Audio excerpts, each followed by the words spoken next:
Maya Chen stood barely 4 feet tall among giants, and the Rexian instructor towered above her like a walking skyscraper of chitinous armor and clicking mandibles. She was 12 years old, the youngest cadet ever admitted to the Kepler-7 Galactic Academy, and right now she regretted every decision that had brought her to this moment. The human wishes to demonstrate orbital navigation. Professor Krell's voice dripped with mockery, his segmented body swaying as laughter rippled through the assembled students. Perhaps she should wait until she can reach the console without a stepping stool. The classroom erupted.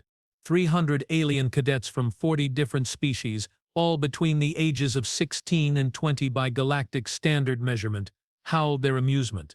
A saurian named Drex slapped his tail against the floor, creating thunderous booms. Twin Zenthari siblings whistled in their native tongue, the sound equivalent to human snickering.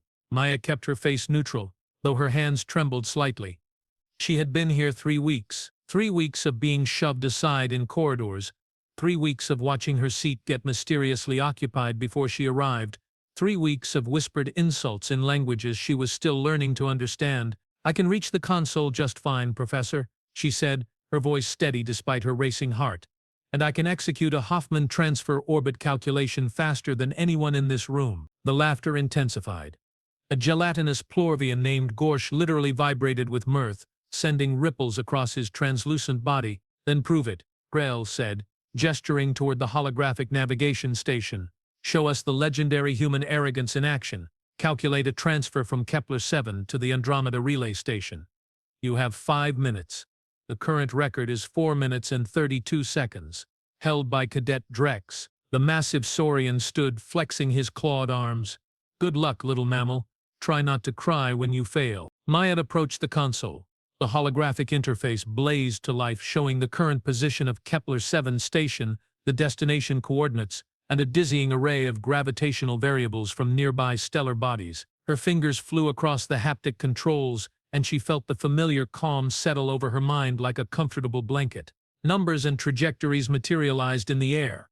She accounted for the gravitational pull of 3 nearby planets, adjusted for solar wind variations, calculated fuel efficiency ratios, and plotted a course that would minimize travel time while maximizing safety margins. The equation unfolded in her consciousness like a beautiful symphony, each variable finding its perfect pace in the larger composition. 2 minutes and 47 seconds later, she stepped back. The classroom had gone silent. Krell's mandibles clicked rapidly, a sign of Rexian shock. He approached the console, his multiple eyes scanning the holographic display. The silence stretched like taffy, thick and uncomfortable. "This is impossible," Drex said, breaking the quiet. "She must have cheated. Downloaded the solution somehow." "I didn't cheat," Maya replied, her voice calm but carrying an edge now. "I just actually studied instead of spending my evenings throwing other cadets' belongings out of airlocks." Several students shifted uncomfortably. Maya's personal effects had disappeared twice already, retrieved from the station's exterior by maintenance drones. Krill examined the calculation, his expression unreadable behind his alien features. Finally, he spoke. "The solution is correct. More than correct. This routing would save approximately 17% fuel compared to the standard trajectory." "That's impossible," a feminine voice called out. Maya recognized the speaker, a graceful Altarian named Zephyr with iridescent skin that shifted between blue and purple. "Humans are supposed to be primitive. They barely achieved faster than light travel 2 decades ago. Maybe you should update your prejudices along with your navigation skills." Maya shot back, surprising herself with her boldness. The weeks of mockery had apparently built up more resentment than she realized. Zephyr's skin flashed angry crimson. She stood, her 7-foot frame graceful and menacing. "What did you say to me, child?" I said. The classroom door exploded inward, with a shriek of tortured metal. Every head turned. Maya felt her stomach drop as she recognized the sound of approach, the distinctive rhythm of movement that she had grown up with, that had been as familiar to her as her own heartbeat since she was 4 years old. "Oh no. Oh no. No, no." She specifically told Command to delay the transport. Her companion was supposed to arrive next week, after she had settled in, after she had established herself without complications. The creature that entered the classroom defied easy description. It moved on 6 legs, each ending in retractable claws that scraped against the metal floor. Its body was covered in midnight black scales that seemed to absorb light rather than reflect it. The head was broad and angular, with eyes that glowed like molten gold. A crest of spines ran along its spine, currently laid flat but capable of extending when agitated. It was 12 feet long and stood nearly 6 feet at the shoulder. The Vrexian professor made a sound Maya had never heard before, something between a shriek and a clicking alarm. Students scrambled backwards, several screaming, others reaching for weapons they didn't have. The Surian cadet, Drex, who moments before had been mocking Maya's size, pressed himself against the far wall. His earlier bravado evaporated like water on a hot skillet. "That's a void stalker," someone shouted. "A predator from Chthonian Prime. It's killed entire colonies." The creature's golden eyes scanned the room methodically, cataloging threats and dismissing them. Then its gaze settled on Maya, and its entire demeanor changed. The aggressive posture melted away. Its tail, which had been lashing like a weapon, began to sway gently. A sound emerged from its throat, something like a deep purr mixed with a mechanical hum. Maya sighed, equal parts exasperated and relieved. "Hi, Shadow. You're early." The Void Stalker, Shadow, bounded across the classroom with surprising grace for something so massive. Students dove out of the way. One Plorvian simply fainted, his gelatinous body pooling on the floor. Shadow reached Maya and immediately began nudging her with his enormous head, nearly knocking her over. "I told you to wait," Maya said, scratching behind his audio receptors, which caused the purring to intensify. "You're terrible at following instructions." Professor Krell had backed up to his desk, his mandibles clicking erratically. "You brought a Void Stalker to this academy. Do you have any concept of the regulations you've violated? The danger you've exposed everyone to?" "Shadow isn't dangerous," Maya replied, though even she had to admit the optics weren't great. Shadow chose that moment to open his mouth in a yawn, revealing 3 rows of serrated teeth designed to tear through ship hulls. "He's completely domesticated." "Well, mostly domesticated. He's registered with Galactic Wildlife Management, fully trained, and cleared by Admiral Zhao herself." "That thing is a killing machine," Zephyr shouted from her position crouched behind an overturned desk. Her skin had gone pale white with fear. "They're apex predators from a death world. One of the most dangerous creatures in known space." Maya felt something shift inside her. 3 weeks of mockery. 3 weeks of being treated like a novelty or a joke.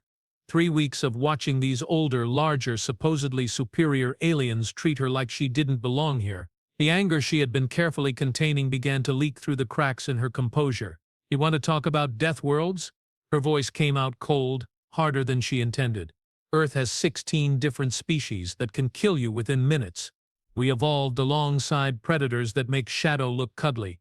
Humans didn't make it to the top of our food chain by being soft." Shadow sensed her mood shift and responded accordingly.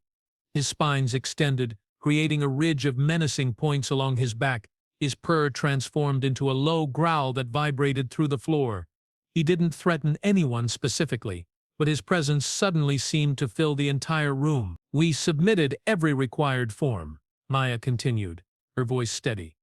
"Shadow has undergone behavioral conditioning at 3 separate facilities. He has never, not once, shown aggression toward any sentient being. But you want to know the funny thing? The really hilarious part?" She stepped forward and the assembled students actually retreated. Shadow moved with her, a massive shadow at her heels. "Every species in this room comes from what we classify as moderate worlds. Comfortable gravity, reasonable temperatures, predictable weather patterns. Earth." She laughed, but there was no humor in it. "Earth is classified as a Class 9 death world by your own galactic survey standards. The atmospheric pressure would crush most of you. The wildlife would hunt you. The weather alone has killed billions of us over our history, and we thrived anyway." Professor Krell tried to regain control. "This is inappropriate, Cadet Chen. Your emotional outburst is—" "I'm not done, Professor." Maya's eyes blazed. "You all think humans are weak because we're new to the galactic stage. You mock us for being small, for being young, for having the audacity to apply to your prestigious academies. But let me explain something about humanity that your xenobiology courses apparently skipped." She reached up and scratched Shadow's chin. The massive predator leaned into her touch like an oversized puppy. "We don't have the natural armor of Rexians, we don't have the strength of Saurians, we don't have the telepathy of Zenthari or the regeneration of Plorvians. What we have is something you clearly don't understand. The room was completely silent now, even Krella had stopped clicking. We bond, Maya said simply. With anything, with everything. We look at the most dangerous predator in the known galaxy. Something that your species shoot on sight. Something that has destroyed ships and devoured colonists. And we see a companion, a friend, family. Shadow's tail wrapped protectively around her legs. You want to know how I calculated that navigation solution so fast? It's not just studying. It's because humans have been navigating by stars since before we had written language. We looked at the night sky and decided we needed to go there. Every impossible distance, every deadly vacuum, every cosmic horror waiting in the dark, we saw a challenge to overcome, not a reason to stop. Maya's voice dropped, becoming almost conversational, which somehow made it more menacing. Shadow here? He was found as a hatchling on a destroyed colony. Everyone else wanted to kill him. My parents, they were xenobiologists studying on Conthea Prime. They looked at this terrified baby predator and decided to save him. They raised him, loved him, taught him that not all bipeds were threats. She paused, letting that sink in. So yeah, Professor Krell, I brought my pet to class. And yeah, Drex, I'm smaller than you, and yes, Zephyr, my species is new to all this. But understand something, all of you. Shadow's eyes flared brighter, responding to her intensity. We're human. We survived on a planet that actively tried to kill us every single day. We befriended wolves while they were still hunting us. We domesticated fire, death, and the atom. We stood up to extinction events and ice ages and plagues that wiped out 90% of our population, and we survived every single time. Maya's expression shifted, a small smile playing at her lips, but her eyes remained cold. So, go ahead. Keep laughing at the little human girl. Keep thinking we're just cute primitives playing at galactic civilization. Because I promise you something. She leaned forward and 300 cadets leaned back. We're coming for your records, your achievements, your supposedly unreachable standards. And we're going to shatter every single one, not because we have to prove anything to you, but because that's what humans do. We see something impossible and we make it our hobby. The silence that followed could have been bottled and sold. Then Shadow did something nobody expected. He moved past Maya, approaching the still cowering Drex.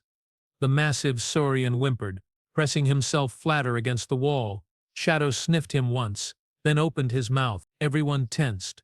Shadow's tongue emerged, roughly the size of a dinner plate, and he licked Drex's face with a wet slurp that echoed through the quiet classroom. The Saurian stood completely frozen, covered in saliva, his expression one of absolute shock. Shadow returned to Maya's side, looking pleased with himself. He likes you, Maya said to Drex, fighting back inappropriate laughter. That's actually a sign of affection. You should feel honored. Someone in the back started laughing. Then someone else. Within moments the entire classroom had dissolved into slightly hysterical giggles, the tension breaking like a popped balloon. Professor Krell clicked his mandibles in what might have been amusement. Well, this is certainly the most interesting introduction of a companion animal I've witnessed in 30 years of teaching. I apologize for the dramatic entrance, Maya said, feeling her anger cooling. Shadow was supposed to arrive next week. His transport must have gotten expedited. Indeed. Krell approached slowly, though he kept a respectful distance from Shadow. I'll need to file additional paperwork, but given his clearances and your rather impressive demonstration of interspecies bonding, I see no reason why your companion cannot remain at the Academy. Thank you, Professor. Krell's multiple eyes studied her with what might have been respect. That navigation solution you calculated, submit it to the Academy Journal. If it proves as effective as preliminary analysis suggests, you may have just revolutionized fuel-efficient space travel. Maya blinked. She had expected punishment, possibly expulsion. Not academic recognition. Ah, yes, Professor. I'll submit it tonight. The rest of the class period passed in a blur. Students gave her and Shadow a wide berth, but the mockery had vanished. Several cadets actually approached to ask questions about Shadow's species and about Earth. Zephyr, the Altarian who had been angry earlier, apologized for her comments. As the class ended and students filed out, Drex approached. He was still damp from Shadow's affectionate greeting, and he looked deeply uncomfortable. Cadet Chen, he said formally, I wish to apologize for my behavior. My mockery was inappropriate and beneath the standards expected of Academy students. Maya studied him. She could tell the apology cost him considerable pride. Apology accepted, Cadet Drex, and for what it's worth, your original navigation record was impressive. I just approached the problem differently. He nodded, then hesitated. Her speech about humans, about bonding with dangerous things, that was disturbing in a way I didn't expect. Disturbing how? It made me realize how little we actually know about your species. We see the peaceful diplomatic corps, the scientists, the explorers. But underneath that there's something else. Something that survived by befriending the monsters instead of running from them. Maya smiled. Now you're starting to understand. Drex glanced at Shadow, who had laid down near Maya's feet. What else has humanity befriended? You'd be surprised. Ask me sometime about dolphins, or bees, or cats. Especially cats. Those might be scarier than Shadow. He laughed nervously and departed. Maya gathered her things, exhausted from the emotional roller coaster. Shadow followed her out of the classroom, his claws clicking rhythmically on the metal floor. Other students in the corridor pressed themselves against walls as they passed, but she noticed the fear had changed. Now it was mixed with curiosity and she thought perhaps a hint of respect. They reached her quarters, a small room barely large enough for a bunk, desk and now a void stalker. Shadow curled up in the corner, taking up most of the available floor space. You really messed up my plans, you know, Maya said, pulling out her datapad to start on the journal submission. I was going to gradually win them over with charm and competence. Shadow made a contented rumbling sound. Though I suppose shock and awe works too, her communicator chimed. She glanced at the message and her blood turned to ice. It was from Admiral Zhao, marked urgent and classified. She opened it with trembling fingers. Cadet Chen. Emergency situation developing. We need you and Shadow on transport immediately. Destination classified. This is not a drill. Lives depend on your unique capabilities. Respond immediately. Maya read the message 3 times, her heart pounding. She had been at the Academy 3 weeks. She was 12 years old. What unique capabilities could possibly... The second message arrived, and this one made her stomach drop. Void Stalker activity detected near Outpost Meridian. Aggressive pack, 50 individuals. Standard weapons ineffective. You're the only human in the sector with documented success in Void Stalker communication. Transport leaves in 20 minutes. This is why we really accepted your application, Cadet Chen. Everything else was just cover. The room seemed to tilt. Everything she thought she knew, every achievement she believed she'd earned on merit, suddenly felt hollow. They hadn't accepted her because of her navigation skills or test scores. They'd accepted her because they needed her pet, because they needed Shadow, because humanity's greatest strength, their ability to bond with the monsters of the universe, had just become a military necessity. Shadow raised his head, sensing her distress. His golden eyes watched her, waiting. Maya stood, her legs feeling like rubber. Come on, boy. Apparently we have work to do. She had wanted to prove humanity belonged among the stars.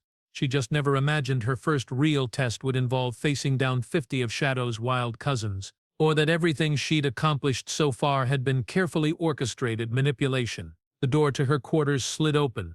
Admiral Zhao stood there in person, her expression grim. Time to see what humans are really made of, Cadet. The transport ship was a military frigate, all sharp angles and aggressive functionality.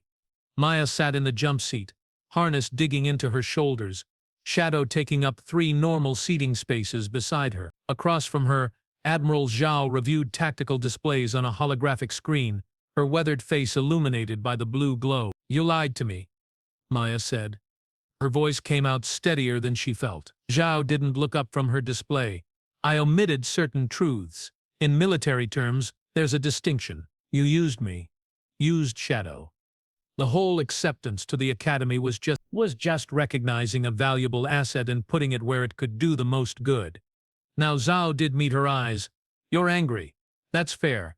But before you decide I'm the villain in this story, let me show you what we're flying toward. She flicked her wrist, and the holographic display shifted, expanding to show a space station.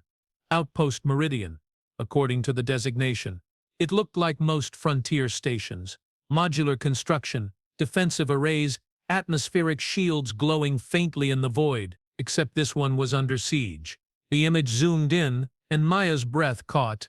Void Stalkers swarmed the station's exterior like insects on a carcass.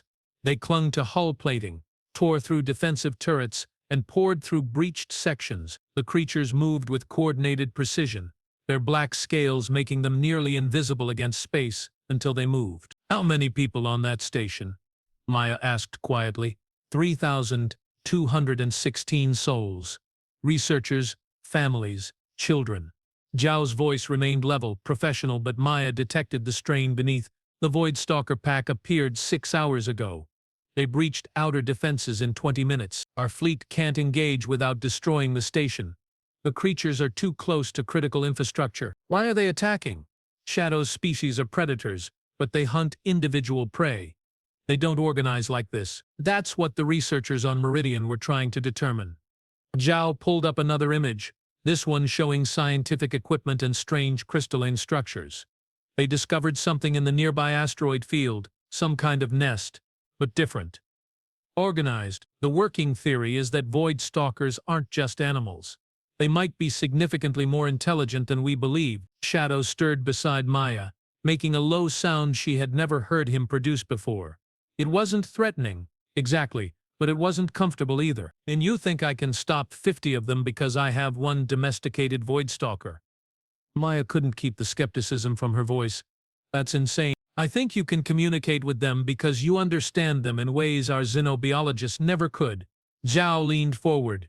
"You were right in that classroom. Humans bond. You see patterns in behavior that others miss. Shadow chose you, Maya, not your parents initially, despite what you said. The reports from Chthoniya Prime are clear. That terrified hatchling could have bonded with anyone. He waited 3 days, aggressive toward all humans, until you arrived with your parents for a routine visit. Then he imprinted on you specifically." Maya remembered that day. She'd been 4 years old, and her parents had been frustrated by the hatchling's refusal to accept care. She'd walked right up to him, ignoring her parents' warnings, and asked if he was lonely. Shadow had looked at her with those golden eyes, and something had just clicked. "What if I can't do this?" Maya asked, hating how small her voice sounded. "Then 3,000 people die, and humanity loses one of its frontier outposts." Zhao's bluntness was almost refreshing. "No pressure." "That's a terrible motivational speech. I'm not here to motivate you. I'm here to give you the truth." Zhao stood, moving to look out the viewport at the stars streaming past in faster-than-light distortion. "You want to know why I really pushed for your acceptance to the Academy? It wasn't just Shadow. It was what you represent, which is proof that humanity's greatest strength isn't our technology or our combat prowess. It's our irrational, impossible, completely insane ability to look at something that should terrify us and extend friendship instead." Zhao turned back to her.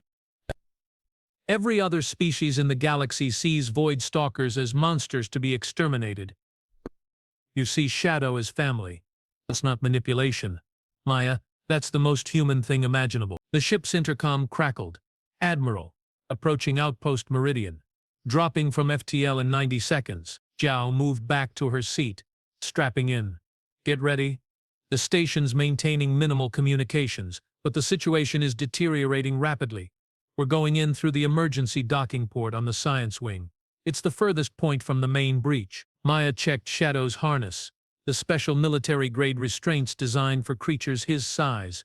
"What's the plan once we're aboard?" "You tell me. You're the Void Stalker expert." "I'm 12. Age is just a number." "Shadow trusts you. That makes you more qualified than any admiral or xenobiologist." Zhao's expression softened slightly. "I know this is unfair. I know you should be in classes learning orbital mechanics and making friends. But 3,000 lives, Maya, if there's even a chance." "I'll do it," Maya interrupted. "Not because of your manipulation, or because I owe humanity anything, but because Shadow would never forgive me if I didn't try to help his species. Even the wild ones." Shadow rumbled his agreement. The ship shuddered as it dropped from faster-than-light travel. Through the viewport, Outpost Meridian appeared, and the situation looked even worse in person. Void Stalkers crawled across every surface, their scales creating patterns of living darkness. Occasionally, weapons fire flashed from defensive positions, but it seemed futile. "Docking in 30 seconds, the pilot announced. "Scanners show the corridor is clear, but that could change fast." Maya stood, releasing her harness. Shadow rose beside her, his spines already extending in anticipation. She rested her hand on his scales, feeling his warmth. "Remember what Mom taught us," she whispered to him. "Body language first. Aggression only as last resort. And if things go bad, you get yourself out.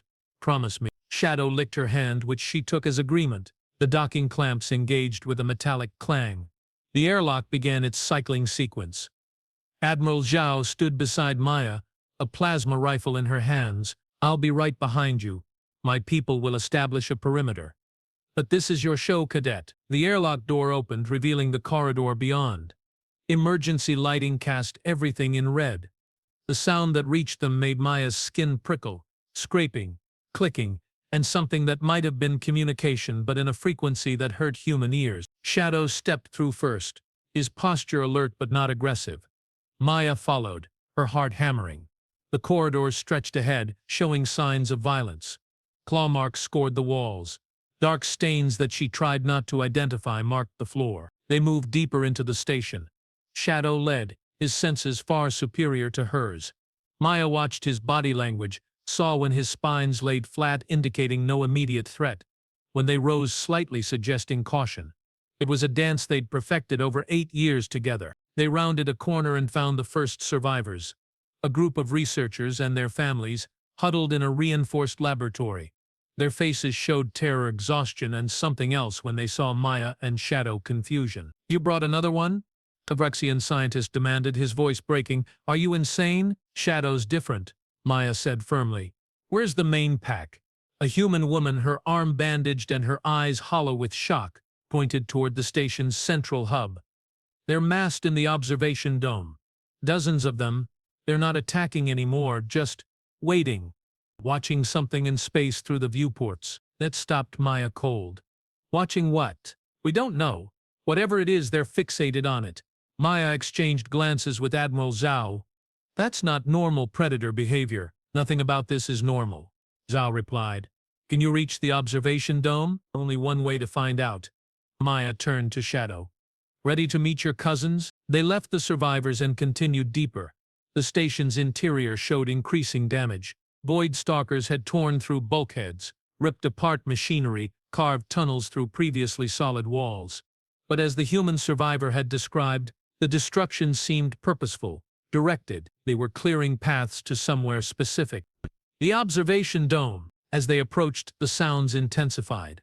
Not roaring or snarling, but something else. Communication. Complex, layered vocalizations that seemed to carry meaning. "They're talking," Maya breathed. "Shadow, are you hearing this?" Shadow's entire body had gone rigid, his attention locked on the sounds ahead. He made a tentative response, a series of clicks and low rumbles. The sounds from the dome paused, shifted, then answered. Maya felt the hair on the back of her neck stand up. This was contact, real communication between Shadow and his species.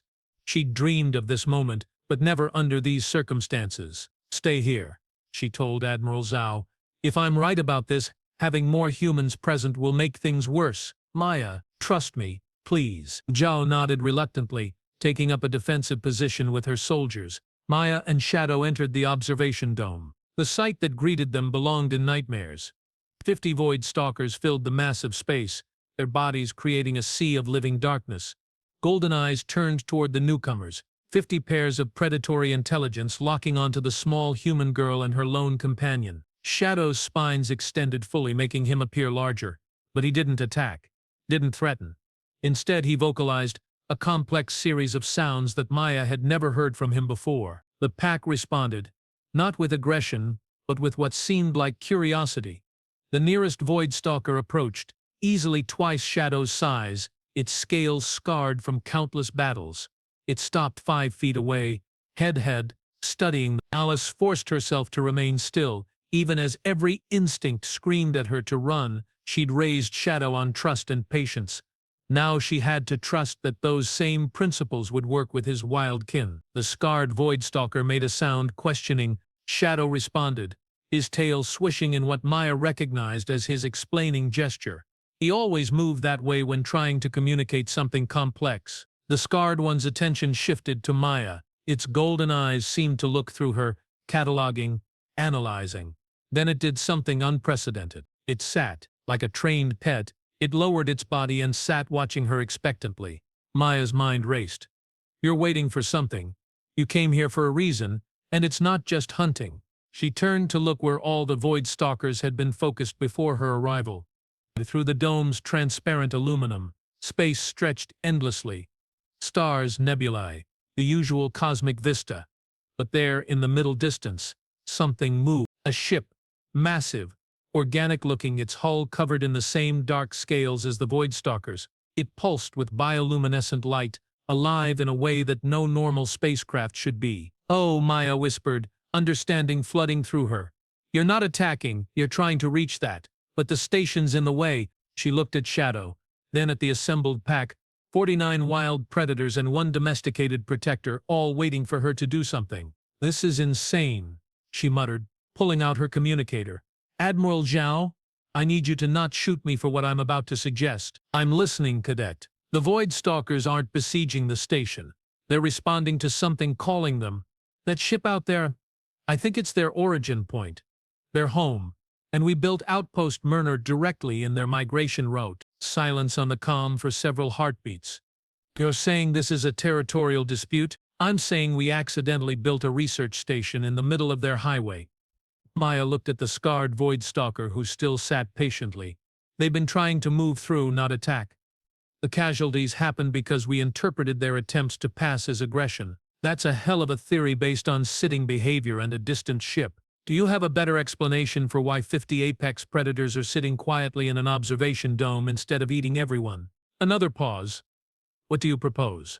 Maya took a deep breath. We open the emergency vents. Give them a clear path through the station to open space. Let them reach their ship, and pray that I'm right about this. And if you're wrong, if they use the open vents to access the populated sections, Maya looked at Shadow, who met her gaze with complete trust. 8 years of partnership, of learning to understand a species that everyone else feared. She'd built her entire relationship with him on the belief that understanding conquered fear. Time to prove it. Then I'll be wrong and you'll have every right to say I told you so at my court-martial. But Admiral, I don't think I'm wrong. The longest silence yet. Then, Station Command is objecting. The Council is objecting. Everyone with sense is objecting. And I didn't make Admiral by always listening to people with sense. Opening emergency vents now. May God or whatever cosmic force watches over idiots protect us all. Maya heard the station's systems engage. Warning klaxons blared. Massive panels in the dome began to retract, opening direct paths to the void. The Void Stalkers stirred, excited but remained controlled. The scarred leader stood. It approached Maya slowly, deliberately. Then it did something that would haunt her dreams forever. It bowed, a subtle lowering of its massive head, a gesture of acknowledgement. Then it turned and launched itself into space, followed by its pack. 50 Void Stalkers streamed through the open vents like a river of living shadow, their bodies somehow surviving the vacuum through biology that science hadn't yet explained. Shadow moved to follow, and Maya's heart clenched. Wait, he looked back at her, and in his golden eyes she saw the question. Permission. Choice. You need to know where you come from, she whispered. I understand. Go. But come back to me, okay? Promise you'll come back. Shadow nuzzled her one last time, nearly knocking her over with his affection. Then he too launched into space, joining his wild cousins in their journey to the strange organic ship. Maya watched through the dome as the Void Stalkers reached their vessel. It opened, blooming like a flower, welcoming them home. Shadow paused at the threshold, turning back toward the station. Toward her. For a moment she thought he might stay, might choose her over his species. He entered the ship. The bioluminescent patterns intensified. The vessel began to move, graceful despite its size, pulling away from the station. Within minutes, it had vanished into the cosmic distance. Maya stood alone in the observation dome, tears streaming down her face, feeling more empty than she ever had in her life. Cadet Chen, report. Admiral Zhao's voice sounded tinny through the communicator. They're gone, all of them.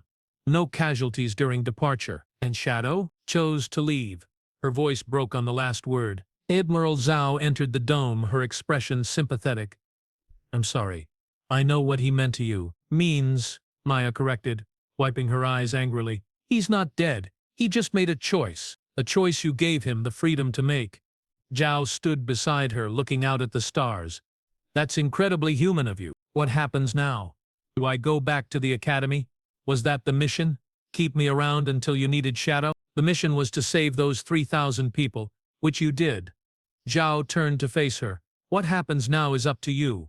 You've proven that human intuition about alien species is more valuable than decades of traditional xenobiology. You've demonstrated courage, quick thinking, and abilities that would make most adult officers jealous.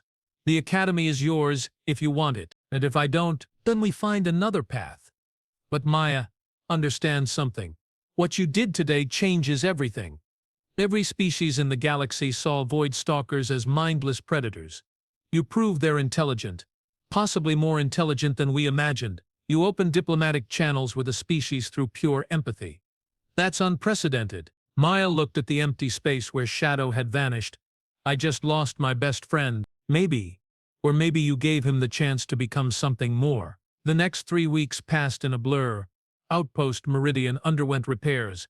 Maya gave testimony to 12 different councils and committees. Scientists wanted her insights.